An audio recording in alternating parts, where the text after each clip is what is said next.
There's nothing to writing. All you do is sit down at a typewriter and bleed.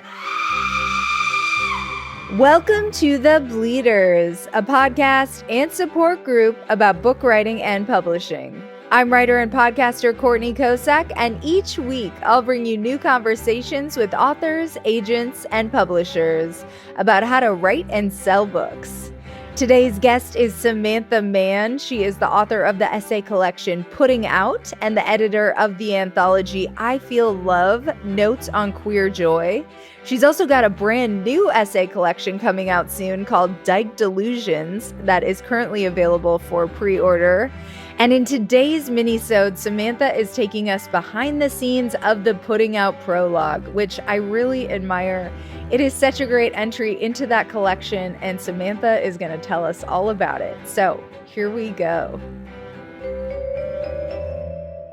Hi, this is Samantha Mann, author of Putting Out, Essays on Otherness, and editor of I Feel Love, Notes on Queer Joy.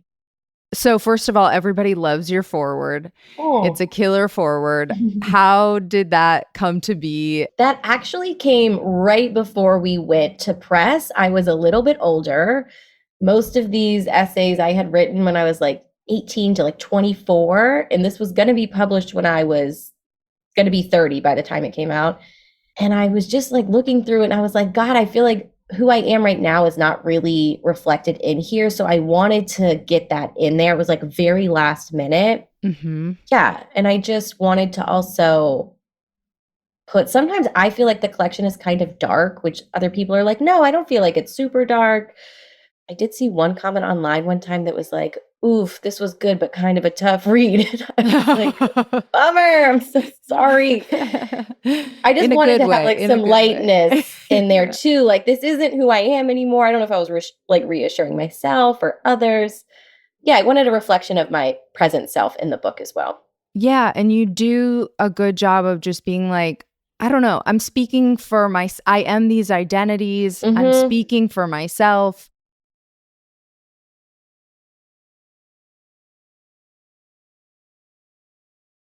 And we are talking about forewords. Yours is like a fave that everybody's trying to emulate. So great job. Yeah. And I think especially nowadays, even this wasn't really such a hot topic when I wrote this, but just being really conscious. And I don't know if I just had the vibe was coming of like, I don't want to be speaking for everybody. So don't at me and be like, this, you didn't cover whatever, or like, what do you think about this? It's like, I don't know. That's for you to write. I don't know. Yeah.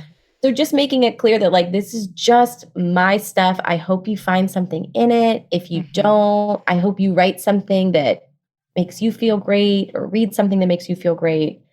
Yeah. Yeah.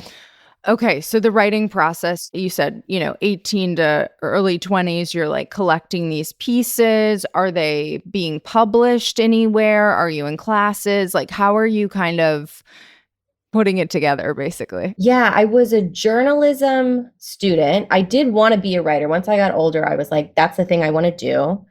I got to college. It didn't seem like a thing that people with professional jobs really did. So I took my journalism major, I turned it to a minor. So I was like writing for the school paper, but I was realizing I really liked to write essays. So I was definitely taking a lot of creative writing classes, but I was at a time personally in my life where I was still living very boxed up. So I was still presenting to be a pretty much straight woman, except for, on the weekends when I was drinking, who had really had it all together. I didn't like to talk to people about the kind of hard stuff that I was going through.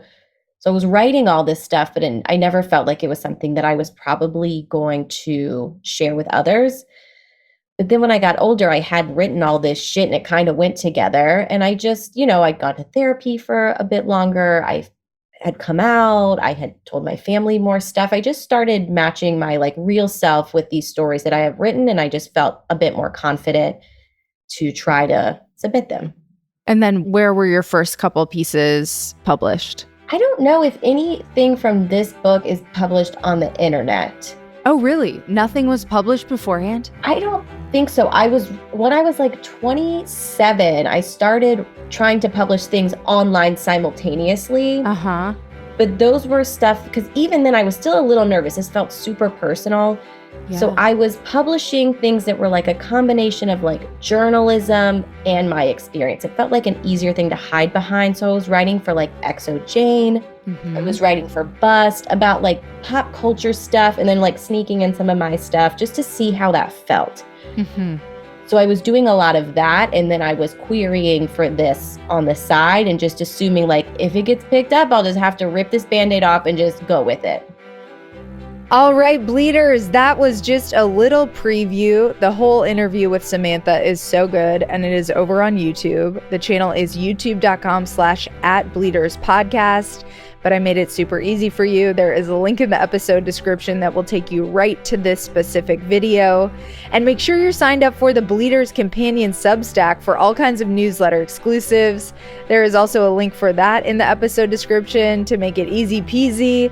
And I publish amazing stuff that goes out to the whole free list over there, so you definitely need to check it out. But I actually launched a paid subscription recently where I'm taking you behind the scenes of all my best bylines. I did a manifestation workshop that is amazing, one of my favorite things I've done. I published a post about my return to stand-up comedy and how I got ready for my first show. I wrote about my MFA and whether or not it is worth it.